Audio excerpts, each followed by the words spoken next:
Well, hello again. This is episode 2.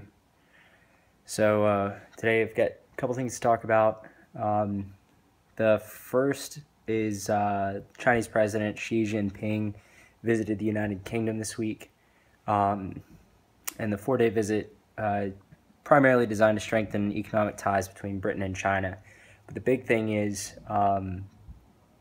there's a lot of concerns as far as the United Kingdom engaging in trade with a nation that has a long history of human rights abuses.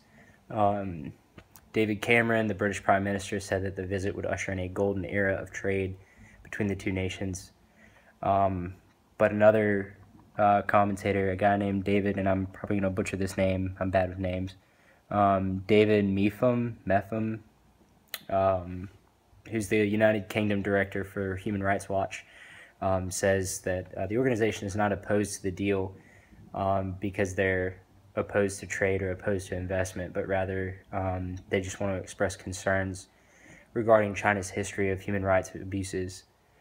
And this is a big deal. I talked about this in the last episode. The United States is currently working with China and a lot of countries in the Pacific Ring on the Trans-Pacific Partnership.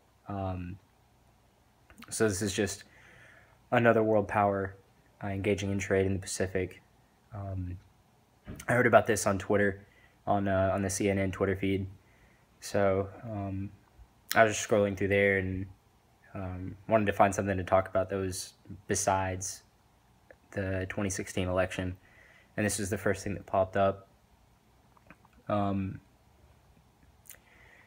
There's a lot of detail as far as what Xi Jinping is going to be doing while he's there.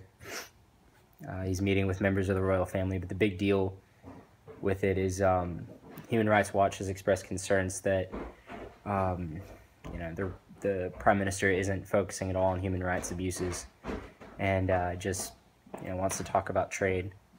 So that's the first issue. The second thing I wanted to talk about on my handy notebook here, and this is more of a local issue. The Senate voted today on a bill that would block federal funding for sanctuary cities. This has been in the news lately as Kate's Law. And sanctuary cities have become kind of a hot button topic lately. There's a lot of concern over crime rates among undocumented workers.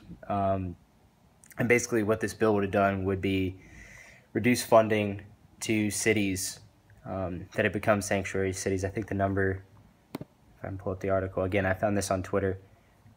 The number is 340 cities that essentially do nothing to enforce immigration laws when dealing with undocumented workers.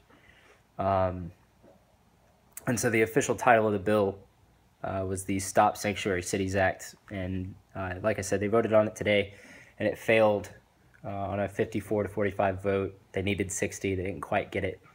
And there was a lot of smack talk going back and forth as far as why the act was unnecessary. Democratic leaders called it counterproductive. The White House issued a veto threat, and the Senate's top Democrat basically called it the Donald Trump Act.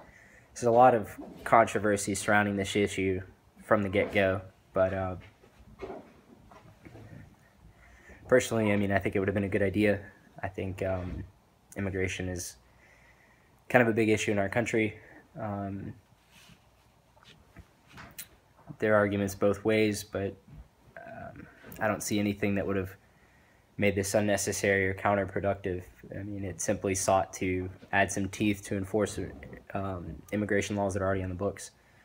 And as far as the China visit, I think Human Rights Watch has this one right.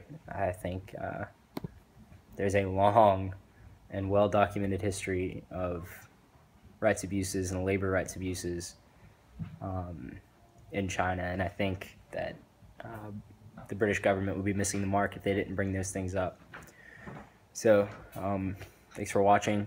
This has been episode 2. Comment below what you think. Give me ideas on what to bring up next time. And go ahead and hit the like button and subscribe if you like it enough. Thanks.